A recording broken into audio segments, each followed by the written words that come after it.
사랑하는 성도 여러분, 내일부터 시작되는 특별 새벽 기도의 주제는 룻기 상실에서 채움으로입니다. 저와 여러분이 살아가는 오늘날 시대를 다양하게 정의할 수 있겠지만 상실의 시대다라고 말할 수 있을 것입니다. 겉으로 보면 이전보다 더 잘 살아가는 것 같고 풍요로워 보이지만 이 사람들의 내면은 더 공허하고 불안해하는 것이 사실입니다. 그래서 현대 철학자 찰스 테일러라는 사람은 불안한 현대 사회라는 책에서 이 사람들이 느끼는 그 불안의 원인을 세 가지 상실로 진단을 하고 있습니다. 첫 번째는 삶의 의미의 상실입니다. 점점 더 개인주의가 만연하면서 이웃과 공동체에 대해 무관심하면서 정말 나는 무엇을 위해 살아가는가에 대한 그 의미와 삶의 목적을 상실한다라는 것이죠. 둘째는 존재 가치의 상실입니다. 더 이상 사람이 목적이 아니라 수단이 되어 버렸기 때문에 효율과 성과가 이 사람보다 앞서서 인간의 존엄성을 점점 상실하게 되었다라는 것이죠. 그리고 세 번째는 바로 통제의 상실입니다. 흔히 사람들은 내가 자유롭게 선택하고 그리고 결정하는 것처럼 보이지만 실상은 이 세상의 흐름과 시스템 안에서 그 누군가 힘 있는 사람의 결정이나 정치 지도자들의 결정에 따라서 우리 삶은 결국 이끌려가고 있다는 것이죠. 그런 면에서 통제를 상실한 시대에 사람들은 불안함을 느끼는 것이죠. 그런데 말입니다, 여러분. 이런 상실에 대한 이해는 단순한 철학적인 진단이나 사회 현상적인 것인 뿐만 아니라 바로 저와 여러분의 실존의 문제이기도 합니다. 저와 여러분은 지금까지 이렇게 살아오시면서 많은 상실을 경험하면서 지금까지 왔을 것입니다.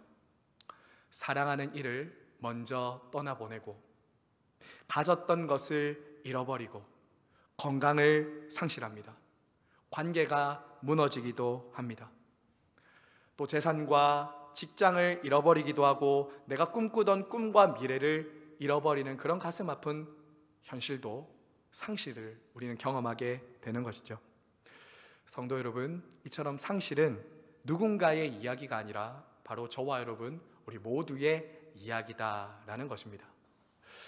오늘부터 우리가 함께 보게 될 이 룻기도 바로 상실의 이야기로부터 시작을 합니다. 큰 흉년을 만나 그 흉년을 피해 모압으로 떠나야 하는 삶의 터전의 상실, 그 모압으로 살기 위해서 갔는데 남편과 자식들을 잃어버려야 되는 그 가족의 상실을 경험하는 가족들의 이야기가 바로 룻기의 시작입니다. 여러분, 무엇보다 룻기는 믿음의 기준이 다 무너지고 하나님마저 상실한 그 시대를 배경으로 한 이야기입니다. 성도 여러분, 하지만 룻기는 상실로 끝나는 책은 아닙니다. 상실로 끝나는 책은 아니에요. 상실에서 시작해서 체험으로 마치는 책이 룻기입니다. 1장에서 텅 비고 상실한 가정이 4장에 가서는 꽉 채워지고 회복되는 이야기가 나옵니다. 한 가문의 대가 완전히 끊어지는 멸족하는 그런 상황에서 시작하는 이 이야기가 다윗 왕조의 족보로 이어지면서 마칩니다. 더 나아가서는 예수 그리스도의 족보에까지 나오는 구원의 역사로 이어진다라는 것이죠. 사랑하는 여러분, 룻기를 통해서 우리는 무엇을 볼 수 있습니까? 하나님은 상실에서 체험으로, 절망의 자리에서 구원의 역사를 써내려가는 분이다라는 것을 우리는 기대하면서 이 책을 열어야 하는 것입니다.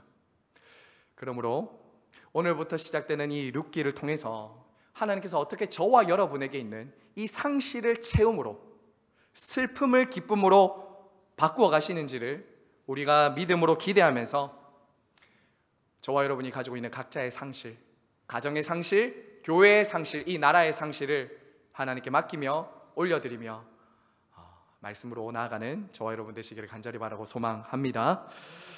자, 여러분 오늘 말씀 1절은 이렇게 시작하고 있습니다. 여러분 1절 말씀 다 같이 한번 읽겠습니다. 1절입니다. 시작. 사사들이 치리하던 때에 그 땅에 흉년이 드니라. 유다 베들레헴에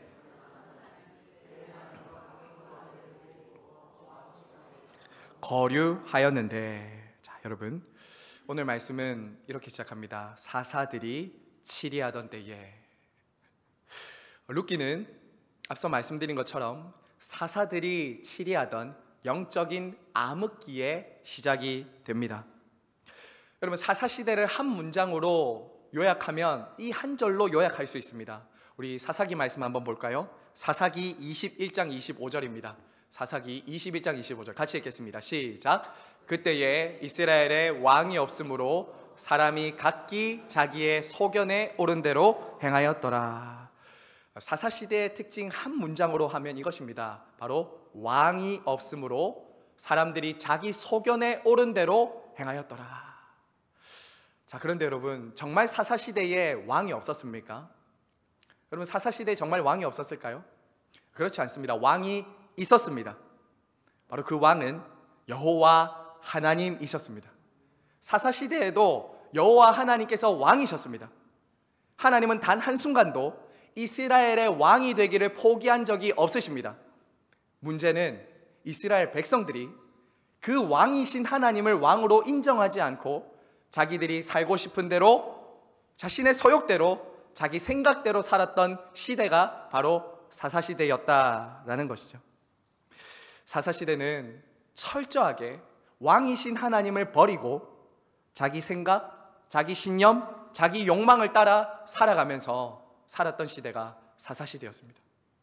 그리고 그처럼 자기 마음과 소견에 오른 대로 살면서 겪게 되는 하나님의 징계, 고통에 대해서는 누구도 책임질 수 없는, 누구도 해결할 수 없는 시대가 바로 그 사사시대였다라는 것이죠.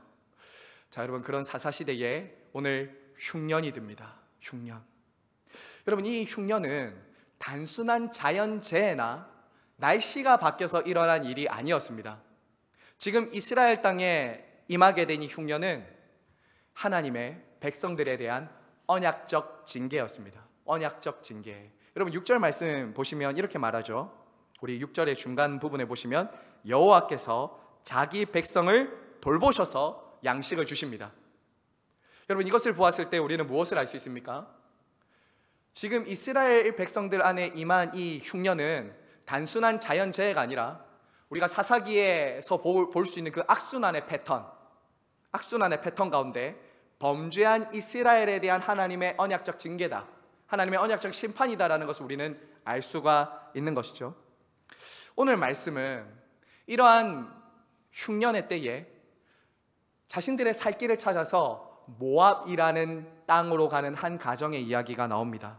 바로 엘리멜렉과 나오미의 가정입니다. 여러분 2절 말씀 한번 보십시오. 2절을 제가 읽겠습니다. 그 사람의 이름은 엘리멜렉이요 그의 아내의 이름은 나오미요 그의 두 아들의 이름은 말론과 기론이니 유다 베들레헴 에브랏 사람이더라. 그들이 모압 지방에 들어가 살더니. 여러분 이들을 소개하기를 베들레헴, 유다 베들레헴 에브랏 사람이다 라고 말합니다. 저와 여러분이 잘 아시듯이 이 베들레헴의 이름의 뜻은 떡집, 빵집입니다. 떡집, 빵집이에요. 실제로 고대 그 당시 이 베들레헴은 곡창지대였습니다. 밀을 재배하던 곡창지대로서 풍성한 재배가 이루어졌고 정말 그런 곡식 창고로서 이스라엘에 알려졌던 동네가 바로 이 베들레헴이에요. 그리고 이들의 출신이 에브랏이라고 말하는데 이 에브랏의 이름의 뜻은 이것입니다. 풍성한 열매, 곡물의 땅이라는 이름이에요. 여러분 그러니까 이들이 지금 살았던 그 지역을 보아서도 알 수 있듯이 이 지역이 어떤 지역이었다는 것입니까? 본래 이들이 살았던 곳은 굉장히 비옥한 땅이었어요. 떡집이었고 풍성한 열매를 가졌던 에브랏이었다고요. 그런데 지금은 어떻습니까? 극심한 흉년으로 인해서 빵집에 빵이 떨어진 것입니다. 떡집에 곡식이 없는 거예요. 풍성한 열매가 있어야 되는 곳이 메말라졌다라는 것이죠. 여러분 그래서 이 엘리멜렉은 이 기근을 피해서 이 흉년을 피해서 어디로 가서 살 길을 찾기를 원했냐면 모압으로 가기를 원했다고요. 모압으로. 사실 그는 처음부터 이곳에 오랫동안 살 생각을 가지고 가지 않았습니다. 1절 끝부분 한번 보세요. 1절 끝부분에 보면 거류하였는데 라는 단어 있죠. 거류하였다. 이 단어는 거기에 정착해서 살려고 갔던 단어가 아닙니다. 이 단어는 임시로, 잠시 가서 살기로 그곳에 내려갔다는 거예요. 여러분, 그도 그럴 것이요. 이스라엘 백성들에게 이 모압이라는 지방은 기피하는 지역이었습니다. 그곳에 웬만하면 사람들이 안 간다고요. 모압은 아브라함의 조카였던 이 롯이 그 딸들과 근친상간을 해서 태어나게 된 족속이 바로 모압과 암몬입니다. 그러니까 이스라엘 백성들은 그들과 상종하기를 싫어했던 거예요. 게다가 여러분, 이 모압이라는 나라는 이스라엘을 항상 옆에서 괴롭혔던 나라예요. 출애굽 때에는 이스라엘에게 길을 내주지 않습니다.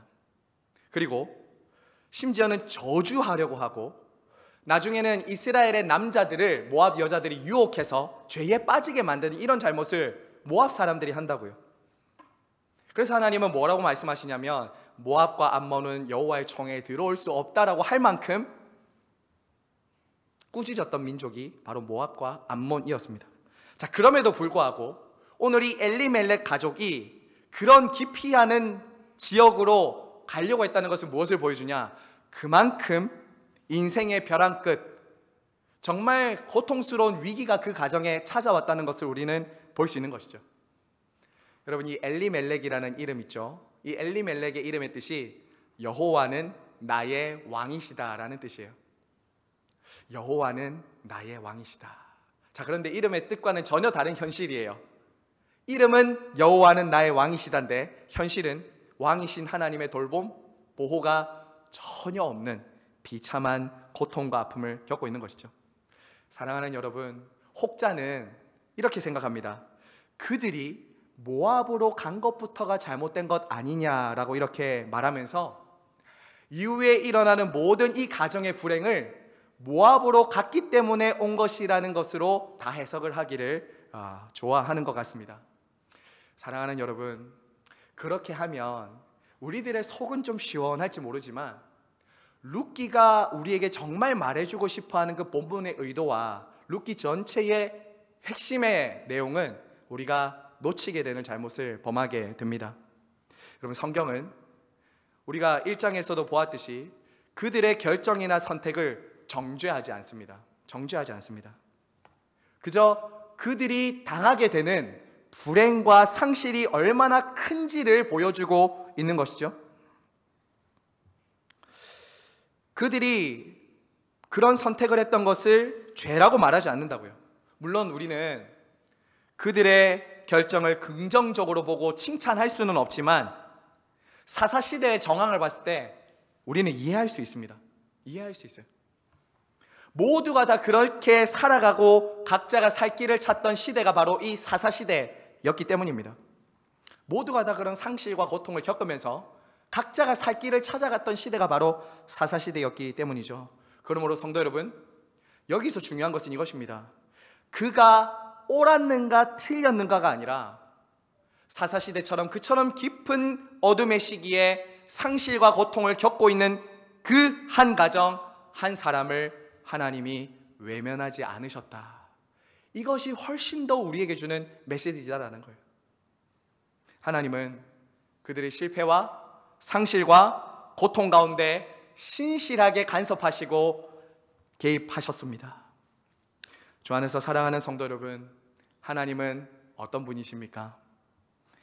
여러분, 하나님은 사사시대처럼 너무나도 큰 역사의 흐름과 줄기 속에서 기드온, 삼손 같은 영웅들을 세우셔서 민족을 구원하시는 분이시기도 하지만 동시에 누구도 주목하지 않고 이름도 잘 알려지지 않고 고통과 상실을 겪으면서 있는 그 한 가정과 한 사람도 놓치지 않는 분이다라는 것을 우리는 이 룻기를 통해서 볼 수 있는 것이죠. 우리 하나님은 역사의 주관자이시면서 동시에 저 여러분 개인의 삶에 찾아오시고 말씀하시고 간섭하시는 분이다라는 거죠. 이것이 바로 룻기가 우리에게 주는 위로입니다. 사사시대를 끝내고 여러분 다윗을 통해 새 시대를 준비하시는 하나님의 선택도 한번 주목해 보십시오. 선택을 한번 주목해 보세요. 이 나오미와 룻, 엘리멜렉의 가정은 여러분 왕족이 아닙니다. 장군이나 영웅의 가정은 아닙니다. 세상에 주목받던 사람들은 더더욱 아닙니다. 오히려 어떻습니까? 너무나도 평범한 사람들, 오히려 고통과 아픔과 상실을 통과하는 그 가정을 하나님은 택하시고 부르셔서 당신의 구원 계획을 이루기를 기뻐하셨다라는 것이죠. 이것이 바로 룻기 전체를 관통하는 하나님의 헤세드, 하나님의 언약의 신실한 사랑입니다. 하나님은 바로 저와 여러분처럼 평범하고 또 이 모양 저 모양으로 상실과 깨어짐과 아픔을 경험하는 사람들을 주목하시고 우리를 간섭하시며 우리를 통해 당신의 구원 역사를 이루어 가신다라는 것이죠. 여러분, 오늘 이처럼 살기 위해서 모압으로 내려간 엘리멜렉의 가정에 어떤 일이 일어나게 됩니까? 큰 상실과 아픔을 이들이 경험하게 됩니다. 여러분, 3절부터 5절을 우리 다시 한 번 더 같이 읽겠습니다. 함께 읽습니다. 시작. 나오미의 남편 엘리멜렉이 죽고 그들은 모압 여자 중에서 그들의 아내를 맞이하였는데 하나의 이름은 오르바요 하나의 이름은 룻이더라. 그들이 거기에 거주한 지 10년쯤에 말론과 기럨 두 사람이 다 죽고 뒤에 남았더라. 아멘. 여러분, 기근을 피해서 모압으로 내려왔는데 나오미의 남편 엘리멜렉이 먼저 세상을 떠납니다. 당시 남편이 죽는다, 가장이 죽는다는 것은 단순한 문제가 아니었습니다. 자신을 보호해줄 보호자, 생계를 책임져줄 책임자가 사라지게 된 것이죠. 큰 재앙이었습니다. 그래도 아직까지 희망이 남아있다면 두 아들이 남아있다는 것이 희망이 되겠죠. 하지만 나오미의 불행은 여기서 끝나지 않습니다. 나오미는 그곳에서 그 아들들을 위해서 두 며느리를 얻게 됩니다. 두 며느리의 이름은 오르바와 룻입니다. 자, 그런데 이 며느리를 얻고 그 땅에서 10년쯤 살 때에 어떤 일이 일어나게 되냐? 두 아들마저 그 모압 땅에서 죽게 됩니다. 자식도 없이 이 두 아들이 먼저 세상을 떠나게 되죠. 여러분, 이 말론과 기럨이라는 이 두 아들의 이름의 뜻이 무엇인지 아십니까? 말론의 이름의 뜻은 질병, 병약한 자라는 뜻이고요. 기럨이라는 뜻은 파멸, 죽음이라는 뜻입니다. 참, 이름을 어떻게 지어도 이렇게 짓는가 모를 정도로 이 두 아들들의 이름을 합쳐보면 한마디로 뭡니까? 질병과 죽음이에요. 질병과 죽음이에요. 그런데 이런 슬픔을 당한 이 나오미의 이름은 너무나도 역설적이고 참 기구하게도 나오미의 이름의 뜻은 무엇인지 아시죠? 기쁨, 희락입니다.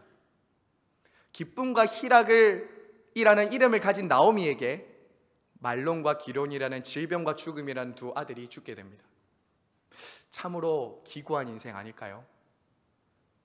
우리가 지금까지 읽었던 이 이름들을 한번 주의 깊게 살펴보면서 여러분 한번 제가 읽어드릴 테니까 잘 한번 들어보십시오.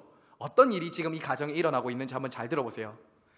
빵집이라고 이름하는 베들레헴에는 빵이 떨어지고 여호와는 나의 왕이십니다라고 말하는 이름하는 엘리멜렉이 먼저 죽고 기쁨과 희락이라는 뜻을 가진 나오미의 자식들 말론과 기럨은 질병과 죽음이라는 그 이름을 가진 두 아들은 죽습니다. 너무나도 참 기가 막힌 상황이 이 가정에 지금 일어난 것입니다. 이제 이 가정에는 그 시대로 보면 가장 사회적으로 약자였던 누구도 보살펴 줄 수 없었던 새 과부만 남았습니다. 새 과부만 남았어요. 얼마나 기가 막힙니까? 모압으로 온 이후부터 나오미의 삶은 그야말로 내리막길이었어요. 내리막길. 여러분, 이때 나오미의 심정이 어땠을까요? 나오미, 내가 이 주인공인 나오미였다면 어땠을까요? 참 죽고 싶지 않았을까요? 그래서 나중에 이 나오미가 베들레헴으로 돌아오면서 자기를 뭐라고 이름을 불러달라고 하냐면 나를 더 이상 나옴이라고 부르지 말고 마라라고 불러라. 나는 고통이고 쓰다, 인생에 너무나도 쓰다라고 하면서 자기 이름을 자기가 바꿉니다. 마라라고 불러달라. 여러분, 또 나오미도 나오미지만 이 두 며느리도 한번 생각해 보세요. 이 자부 두 며느리, 이들은 아마 어렸을 것입니다. 젊었을 거예요. 당시 통상적으로 보면 10대 후반 정도로 결혼을 하기 때문에 아마 아주 젊었던 여성들이었을 거예요. 그런데 지금 어떻습니까? 남편을 잃었어요. 그리고 늙은 시어머니가 남았습니다. 어떻게 살아가야 될지 너무나도 막막한 그런 두 며느리였을 것이다 라는 거죠. 여러분, 유다 베들레헴의 에브랏 가문 가운데 한 가정이 멸족할 위기에 처하게 된 것입니다. 사랑하는 성도 여러분, 이처럼 현실이 하나님을 부정하는 것 같을 때 우리는 참 하나님의 손길이 야속하다고 느껴질 때가 있습니다. 그래서 이러한 상황을 맞닥뜨릴 때 사람들이 보이는 반응은 흔히 두 가지예요. 흔히 두 가지인 것 같아요. 첫 번째는 이것입니다. 냉소와 의심과 원망입니다. 냉소와 의심과 원망이에요. 하나님이 어디 계시냐? 믿어도 소용없다. 믿음이 무슨 소용이냐? 하나님이 어디 계시냐? 라고 하면서 냉소하고 의심하고 원망하며 하나님을 떠나는 사람들이 있습니다. 여러분, 또 한 부류의 사람들은 어떻게 하시는지 아십니까? 그들이 당하는 그 모든 고난과 고통에 답을 주려고 합니다. 답을. 이렇게 답을 주는 거죠. 그들의 삶을 이렇게 해석하고 답을 주는 거예요. 이방 여자들과 결혼했기 때문에 그런 잘못이 일어난 거 아니냐. 그들이 그렇게 잘못했으니까 하나님이 벌 주시는 것 아니겠냐라고 하면서 우리는 너무나도 쉽게 그 나오미 가정에 일어난 일을 인과응보, 죄 지었으니 벌 받는다라는 그 프레임 속에서 모든 것을 다 해석하고 답을 내려주기를 좋아한다라는 것이죠. 주 안에서 사랑하는 성도 여러분, 하지만 앞서도 말씀드린 것처럼 룻기는 그처럼 인생에 닥치는 고난과 슬픔에 대해서 인과응보, 죄 지었으니 벌 받는다라는 것을 가르쳐주는 책이 아니에요. 만약 하나님께서 저와 여러분이 잘못 선택하고 죄 지을 때마다 하나하나 벌하시고 하나하나 책망하시고 심판하셨다면 저와 여러분 중에 지금 여기에 살아남을 수 있는 사람이 있을까요? 없을까요? 없습니다. 하나님은 그렇게 우리가 죄 짓고 잘못할 때마다 치고 간섭하시고 징계하시고 그렇게 하시지 않는다고요. 물론 그렇게 하실 때가 있지만 룻기에 나오는 이 상황을 우리는 그렇게 해석하고 혹은 다른 사람에 일어나는 그 불행을 끊임없이 인과응보라는 그 윤리와 도덕과 세상의 논리 속에 가두어서 답을 내려서는 안 된다라는 것이죠. 우리는 자신이나 남이 겪고 있는 이 고통과 고난을 모두 죄 때문에 그래 라는 식으로 쉽게 생각해서는 안 되는 거예요. 이유를 모르는 고난도 있습니다. 물론 성도는 고난의 때에 자기 자신을 돌아봐야 됩니다. 하지만 룻기는 결코 고난과 슬픔은 징계다라는 일반적인 도식으로 우리의 고통을 해석하지 않습니다. 오히려 여러분, 우리가 앞으로 보게 될 이 룻기는 이렇게 말합니다. 고난은 하나님의 헤세드를 배우는 학교다. 우리 한번 따라서 한번 해주십시오. 고난은 하나님의 헤세드를 배우는 학교다. 시작. 고난은 하나님의 헤세드를 배우는 학교다. 하나님의 사랑인 헤세드를 배우는 것이 바로 이 고난이다라고 말하고 있는 것이죠. 사랑하는 여러분, 사람들은 흔히 고난을 당하면 왜라고 묻기 좋아해요. 왜 내게 이런 일이, 왜 저 사람에게 이런 일이라는 것을 묻곤 합니다. 하지만 룻기는 이렇게 말해요. 오히려 그 질문을 바꿔줍니다. 하나님이 어떻게 그 상실과 고통을 해결해 가시는가? 어떻게 우리를 다시 채우시는가? 이것이 바로 룻기가 우리들에게 가르쳐주고 싶어하는 말씀이다라는 것이죠. 그러므로 죄로 인한 징계니, 죄로 인해 벌받는 것이라는 그런 도식을 내려놓고 우리는 룻기를 통해서 우리를 채우시는 하나님의 은혜를 봐야 되는 것이죠. 지금 당장 이 나오미의 인생은 모든 것이 비워지고 희망이 사라진 것처럼 보입니다. 하지만 끝난 것이 아니었습니다. 왜냐하면 아무것도 남은 것이 없는 것 같은 그녀의 삶에도 하나님이 계셨기 때문이에요. 하나님이 계셨기 때문이에요. 내일 새벽에 보시겠지만 하나님께서 나오미와 이스라엘의 상실 가운데 개입하시고 찾아오십니다. 하나님이 찾아오세요. 그들의 상실과 슬픔의 자리에 찾아오신다고요. 왜 그렇게 잘못된 선택을 했냐, 왜 네가 그런 죄를 지었냐라고 하지 않으시고 찾아오신다고요. 그리고 그 상실한 자리에서 채워주시는 것이죠. 그래서 사랑하는 여러분, 우리가 겪고 있는 이 상실의 자리가 하나님의 채움과 구원의 역사를 경험할 수 있는 곳이 된다는 것을 여러분 꼭 기억하시기를 바랍니다. 사랑하는 성도 여러분, 설교를 시작하면서 말씀드린 것처럼 이처럼 룻기는 상실에서 시작하지만 채움으로 끝납니다. 그들이 지금 겪고 있는 이 상실과 아픔은 사실은 우리 중에 그 누구도 겪어보지 못했던, 남편을 잃고 두 자식을 잃을 만큼 큰 상실과 아픔이었지만 그것이 끝이라고 말하지 않습니다. 그 끝에 우리 하나님께서는 그들을 채우실 채움과 구원을 계획하고 계셨습니다. 이것이 룻기가 주는 위로와 소망이다라는 것이죠. 그런데 말입니다, 성도 여러분, 성경을 보면 이 상실의 시대, 이 상실을 경험한 것은 나오미만이 아니었습니다. 나오미만 이 상실을 경험하고 있었던 것이 아닙니다. 그보다 먼저 가장 깊은 그리고 가장 아픈 상실을 경험하고 계셨던 분이 계십니다. 그분이 바로 우리 하나님 아버지십니다. 여러분, 하나님의 상실은 이 사사시대보다 훨씬 더 거슬러 올라갑니다. 사사시대보다 훨씬 더 거슬러 올라가요. 바로 창세기에서 하나님께서 만드신 에덴 동산에서부터 하나님의 상실이 시작됩니다. 하나님은 에덴 동산을 만드시고 하나님의 형상대로 사람을 지으시고 사랑의 교제 가운데서 함께 지내셨습니다. 자, 그런데 어떤 일이 일어납니까? 아담과 하와가 죄를 짓고 타락하면서 그 교제와 관계가 깨어지게 됩니다. 그때 우리 하나님은 하나님께서 친히 만드시고 하나님의 형상대로 만든 사람으로 인해 깊은 상실을 경험하게 됩니다. 여러분, 이후에도 하나님의 상실은 계속됩니다. 인간들의 죄악과 타락, 하나님과 언약을 맺은 언약 백성들의 반복되는 불순종과 죄악으로 인해서 하나님은 끊임없이 상실을 경험하셔야 했다고요. 사실 여러분, 이 사사기에서 가장 큰 상실을 경험하고 계신 분은 누구실까요? 사실 하나님이시죠. 하나님께서 지금 가장 큰 상실과 아픔을 경험하고 계신 거 아닐까요? 하나님께서 낳으신 당신의 백성인 아들, 딸들이 하나님을 믿고 섬기지 않고 우상에게 절하고 있을 때, 그리고 그 이방 민족들에게 짓밟히고 있을 때 우리 하나님이 겪으셔야 됐던 그 상실감을 여러분 한번 생각해 보시기 바랍니다. 여러분, 하나님을 왕으로 인정하지 않던 이 사사시대의 이스라엘 백성들이 사실 누굽니까? 사실 누구인가요?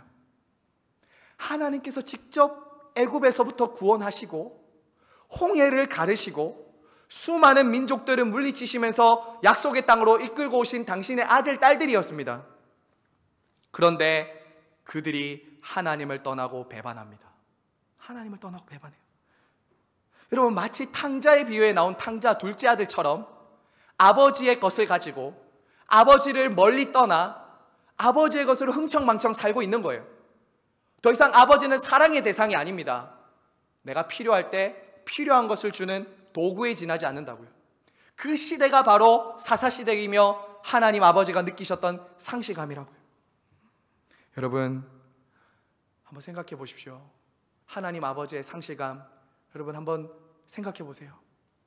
우리는 너무 자기 자신의 아픔과 상실만을 생각한 나머지 고통과 문제 속에서 하나님 아버지의 상실과 마음을 놓치고 살 때가 너무나도 많다는 거예요. 여러분, 약속의 땅에서 하나님의 백성인 하나님의 아들, 딸들이 우상을 섬기고 우상에게 절하며 이방 땅에게 짓밟힐 때, 부모된 심정으로서 그 자녀들이 그렇게 짓밟힐 때 하나님 아버지가 느꼈을 그 상실감, 여러분 생각해 보시라고요. 사랑하는 여러분, 그런데요, 이보다 더 큰 아픔과 상실을 우리 하나님은 경험하셔야 됐습니다. 여러분, 지금 제가 말씀드릴 이 상실과 아픔은 앞서 말씀드린 아담과 하와가 타락했을 때의 상실과는 비교할 수가 없습니다. 하나님의 언약 백성인 이스라엘이 하나님을 떠나고 배반하는 그 상실과는 비교할 수가 없는 상실을 하나님 아버지는 경험하셨습니다. 그 상실이 무엇입니까? 바로 하나밖에 없는 아들을 상실하는 상실을 우리 하나님 아버지는 경험하셨다고요. 여러분, 성자 예수님은 하나님의 하나밖에 없는 아들이시며 영원 전부터 하나님 아버지와 교제하며 사랑의 관계 가운데 계셨던 분이십니다. 성자 예수님이야말로 성부 하나님의 자랑이며 기쁨이며 영광이며 사랑이셨습니다. 그런데 하나님 아버지는 그 아들을 잃어버려야 되는, 그 아들을 상실하는 상실과 아픔을 겪어야 했습니다.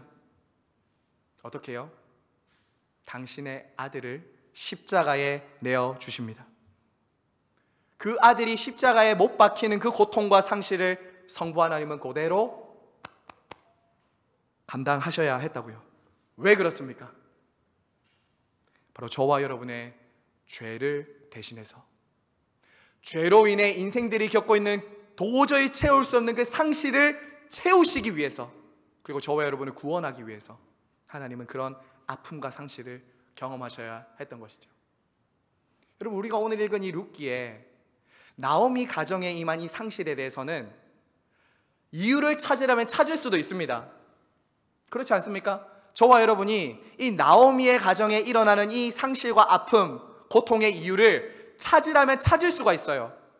그런데 말입니다, 여러분, 우리 하나님 아버지께서 겪으신 이 상실은 이유가 없습니다. 이유를 찾을 수가 없다고요. 이유를 찾으려면 딱 한 가지예요. 그것은 저와 여러분을 사랑하셨다는 헤세드의 사랑 때문이에요. 그 사랑 외에는 하나님이 이런 상실을 겪지 않으셔도 됐다라는 것이죠. 이것이 바로 헤세드입니다. 자기 백성을 사랑하시되 끝까지 사랑하시는 이 헤세드. 이 헤세드가 당신의 아들까지 내어주는 상실과 슬픔을 감당한 아버지 하나님의 사랑이었다라는 것이죠. 그래서 성도 여러분, 우리는 이 땅에서 당하는 크고 작은 상실과 어려움 속에서도 하나님 아버지께 나아갈 수 있는 거예요. 그분이 다 아시기 때문입니다. 그분은 그냥 돌이나 목상이나 우상처럼 상실과 슬픔을 경험하지 않으신 분이 아니십니다. 그분은 이 세상에서 그 누구보다 가장 깊은 상실을 경험하셨어요. 그렇기 때문에 자기 백성이 겪고 있는 상실을 누구보다 공감하시고 이해하시고 채워주실 수 있는 분이세요. 여러분, 끝으로 히브리서 4장 13절 14절 한번 보십시오. 15장 16절에 보시면 우리 하나님께서 어떻게 우리를 동정하시는지를 말하고 있습니다. 우리 한번 같이 읽겠습니다. 시작. 우리에게 있는 대제사장은 아니요, 모든 일에 우리와 똑같이 시험을 받으신 이로되 죄는 없으시니라. 그러므로 우리는 긍휼하심을 받고 때를 따라 돕는 은혜를 얻기 위하여 은혜의 보좌 앞에 담대히 나아갈 것이니라. 사랑하는 성도 여러분, 말씀을 맺겠습니다. 하나님께서 아들을 잃어버리는 상실로 인해서 저와 여러분을 채우시고 구원하셨습니다. 하나님은 우리보다 더 깊고 슬픈, 더 큰 고통과 아픔과 상실을 경험하셨기 때문에 우리를 위로하시고 채워주실 수 있습니다. 예수님은 친히 당신의 몸으로 우리가 겪을 인생의 모든 연약함, 모든 고통, 모든 한계를 다 경험하셨기 때문에 저와 여러분이 겪고 있는 이 땅에서의 상실과 고통과 아픔과 시험을 위로하시고 도우실 수 있는 중보자가 되십니다. 그러므로 사랑하는 성도 여러분, 성도는 상실한 시대를 살아가면서 인생의 크고 작은 상실을 경험하지만 그것이 끝이 아니라 하나님을 만나는 자리가 된다는 것을 믿고 살아가는 사람들입니다. 여러분, 여러분의 상실은 끝날 때까지 끝이 아닙니다. 하나님을 만나는 자리가 될 것을 믿으시기를 바랍니다. 하나님의 사랑이 부어지는 헤세드의 통로가 될 것입니다. 그리고 오늘 이 히브리서의 약속의 말씀처럼 인생의 크고 작은 상실 앞에서 여러분 그 문제를 가지고 하나님 아버지께 나아가시기 바랍니다. 여러분의 삶에 있는 그 문제와 상실을 지금도 가장 깊이 이해하시고 붙드시는 대제사장 예수님께 나아가십시오. 그렇게 할 때 우리를 가장 깊이 이해하시고 가장 사랑하시고 우리를 도우시고 동정하시는 우리 주 예수 그리스도께서 저와 여러분을 붙드시고 채워주시는 것을 경험하게 될 것입니다. 우리의 모든 상실을 체험으로 회복시키시는 성부 하나님과 우리를 채워주기 위해서 당신이 가장 깊은 상실을 경험하셔야 했던 성자 예수님과 지금도 우리와 함께 하시며 우리의 모든 상실을 채워가기를 원하시는 성령 하나님의 그 말할 수 없는 위로가 저와 여러분에게 항상 함께 하시기를 성부와 성자와 성령의 이름으로 축원을 드립니다. 아멘. 이 시간 함께